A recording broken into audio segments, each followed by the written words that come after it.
Assalamualaikum warahmatullahi wabarakatuh. Waalaikumsalam warahmatullahi wabarakatuh. Saya Putri Yolanda Siregar dari Stain Madinah Prodi PGMI. Mohon izin Ibu, saya mau nanya seperti apa sesungguhnya problematika terkini pendidikan dasar SD atau MI di Kabupaten Mandailing Natal? Ya, problem yang dihadapi di Kabupaten Mandailing Natal di antaranya kita lihat dari sudut anak didik dulu ya. Anak-anak sekarang karena sudah terbiasa bermain, sekarang sudah tidak menghiraukan lagi pelajaran, apalagi SD. Sudah lebih banyak bermain dan bermain. Mereka itu di sekolah pun maunya bermain, tapi tidak seluruhnya, tapi kebanyakan. Kalau dipersentasikan dari kelas itu paling banyak 30% yang bisa menerima pelajaran itu kita terangkat, dia terima pelajaran. Yang lainnya itu tidak ada. Ini dikarenakan apa? Faktor lingkungan ada, faktor keluarga ada. Kalau dilihat dari faktor keluarga, mungkin orang tuanya tidak menyuruh anaknya untuk lebih giat belajar, makanya terjadi seperti ini. Contohnya, kita suruh belajar di rumah dengan memberikan PR hanya 2 soal saja, itu pun tidak dikerjakan. Banyak yang tidak mengerjakan. Lebih enak dia disuruh berdiri daripada mengerjakan yang 2 soal.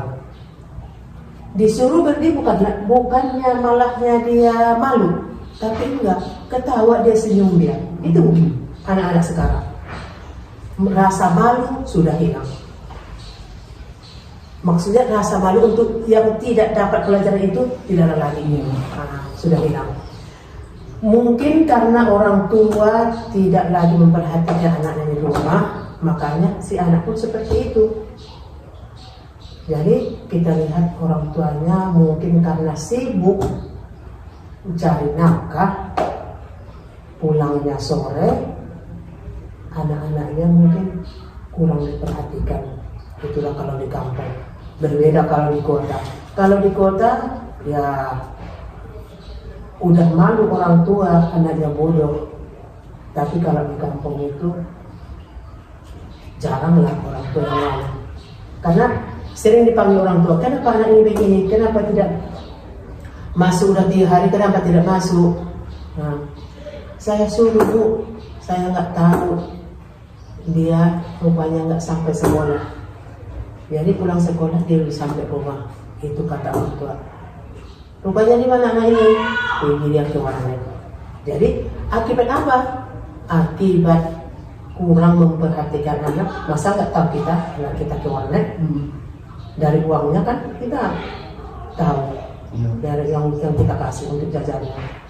Nah, jadi anak-anak sekarang itu problem yang kita dapat itu karena sering bermain, apalagi ada HP.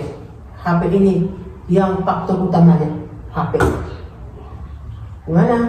Karena ini pada umumnya dalam rumah itu sudah ada HP. Nah, bermain, entah main apa lagi situ. Sudah bermain-main. Kemudian dari sisi orang tua pun mengertikan. Dari sisi guru, guru sekarang, apalagi calon-calon mahasiswa, calon-calon guru ini, tolong belajar ilmu mendidik, tolong belajar ilmu jiwa. Andainya nanti kamu terjun ke lapangan, kamu sudah bisa menilai anak itu, menangkap nggak pelajaran itu. Dari sudut pandang, dari sudut matanya kita tahu. Nah, jadi berbeda guru sekarang dengan guru yang dulu. Guru yang tamatan dari sekolah pendidikan guru itu, kalau untuk mendidik itu pada umumnya berhasil mendidik. Nah, kan dulu kurang guru-guru yang dulu itu kan karena kuat ilmu jiwanya, anak-anak tidak senakal sekarang. Tidak seperti sekarang. Nah, dan ada lagi faktor, ada HAM. HAM, tidak boleh memukul, tidak boleh membentak anak. Harus apa? Disayang, perhatikan sampai anak ini luluh jiwanya. Tapi yang muda-muda ini kadang-kadang tidak sabaran kan? Jadi itu kalau ada ilmu mendidik itu yang seperti itu bisa kita sasasi. Nggak usah pun kita memukul, nggak usah pun kita bentak-bentak. Kita bertatapan muka dengan dia, saling adu pandangan, anak bisa tunduk. Karena apa? Ilmu jiwa, ilmu mendidik ada. Itu salah satunya faktor dari yang dihadapi anak-anak sekarang.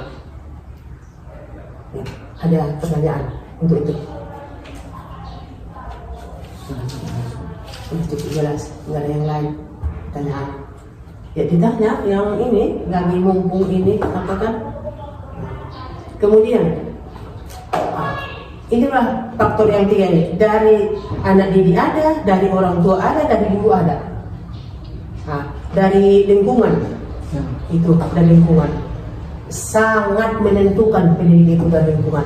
Kalau kita tinggal, contoh, kita tinggal di daerah orang alim, orang-orang yang alim, otomatis anak-anak ini ngikut. Misalnya semua orang pada ke masjid sholat, ya dengan sendirinya dia ikut kan. Kalau kita tinggal di daerah yang saling huru-hara, saling berantem masyarakatnya, otomatis anak itu keras kepalanya. Otomatis. Apalagi di orang tuanya sering berantem dengan anak-anak, sangat mempengaruhi psikologis anak. Itu dari orang tua, dari lingkungan, dari guru itu ada.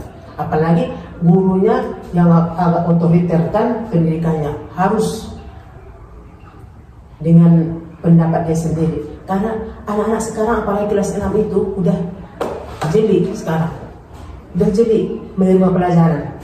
Kalau misalkan guru-guru yang kurang mampu untuk menguasai bahan, janganlah. Karena anak sekarang udah jeli. Saya lihat bu di sini bu, ini bu kayak gini, katanya. Kan? Karena ini ada diajari sama kakaknya yang sama orang tuanya, lihat di situ ada pelajaran situ kan. Jadi harus benahi dulu, harus tahu dulu, baru terjun. Ya. Apalagi soalnya. Assalamualaikum Bu, nama saya Arianto dari Prodi PGMI 1 Sains Mandiri Agama. Izin bertanya sebelumnya Bu, bagaimana calon guru yang dibutuhkan oleh stakeholder pada saat sekarang ini di Mandiri Agama? Ya. Calon guru yang dibutuhkan pada saat sekarang ini. Ya. Yang pertama, benahi dulu agama, religius agama. Karena sekarang di sekolah-sekolah sebelum belajar itu kan ada doa, belajar selawatan dulu. Kita bimbing anak itu lebih banyak membaca selawat setelah berdoa. Kadang-kadang surah-surah pendek. Bagaimana kamu tidak hafal surah pendek sementara anak-anak hafal? Kan kalau kita tidak hafal, anak-anak hafal, udah otomatis apa aja atau ibu aja nggak tahu. Iya Bu. Apalagi jadi cumuan bagi kita. Makanya kita bedahin dulu diri kita kan.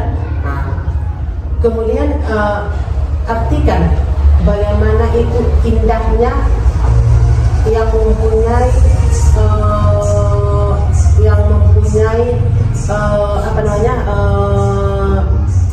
pegang dari diri ini agama yang kuat. Harus ada kuat agama kita. Jangan sering-sering kita mempergunakan ini di kelas. Kalaupun ibu pergunakan ini di kelas, selawatan sambil anak-anak itu mengerjakan soal segala pelajaran, ini sambil berjalan kadang-kadang selawatan di situ. Apa gunanya selawatan ini perbanyak? Karena nanti kita juga akhirnya kembali kepada Sang Hanif, kepada Sang Pencipta. Kita nanti diharapkan kita mendapat syafaat dari Rasulullah. Apa itu syafaat? Nah, ada anak kadang-kadang tahu, yang tidak tahu kita perjelas. Syafaat itu penolong bagi kita. Siapa yang menolong kita nanti? Rasulullah. Harus tahu dari sisi agama. Kemudian guru itu harus benahi dirimu dengan ilmu mendidik tadi. Jangan permalukan diri di kelas. Contoh, sedikit aja kita tahu, tidak tahu pertanyaan anak menyebar. Iya. Ibu itu tadi nggak tahu ditanyakan ini. Karena waktu saya dulu praktek mengajar di Medan, saya sekolahnya dulu di Medan, SPG-nya, SPG 1, sekolah di Medan. Praktek mengajar itu ke sekolahnya ini ya, yang modern di kota Medan itu, karena SPG 1, SPG negeri 1 kan. Ada kawan saya masih kelas 2, kami lewat. Apa kata ayah ini? Ibu itu waktu ngajar di kelas kami nangis katanya. Masih kelas 2 ada ini, udah bisa ngomong kayak gitu dulu, masih berapa puluh tahun dulu. Ya. Apalagi anak sekarang. Ya. Karena apa? Gak tahu dia ngajar. Lupa kata belum tahu masalah. Saya tanya, kalau itu, kamu nangis? Iya, kenapa? Gak bisa mau saya bahan. Masih kelas 2 gak bisa mau saya bahan. Iya, gak tahu. Kan makanya benahi dulu. Iya. Benahi. Agar tidak apa di kelas. Iya. Kemudian guru itu selalu memberikan contoh yang baik, karena guru ini adalah sebagai di dalam suatu pertandingan ini, guru ini adalah sarana murid sasaran. Oh iya. Sasaran kan? Iya. Kita sarana, murid sasaran. Sarana pendidikan, murid sasaran pendidikan. Ibarat main bola, kita tenang bola, dia tahu menangkapnya. Kita berikan pelajaran, dia tahu menangkapnya. Teknik guru. Makanya ibu bilang, jangan memulai pelajaran sebelum anak-anak memperhatikan kita. Kalau masih ada yang begini, jangan mulai pelajaran. Kalau kita mulai pelajaran, tidak akan berhasil. Nah itu cara mengatasinya. Sudah? Ada lagi yang kurang jelas? Menurut saya sudah jelas, Bu. Tidak ada lagi? Udah? Ada lagi pertanyaan? Kalau begitu kita akhiri dengan sampai sini. Bisa.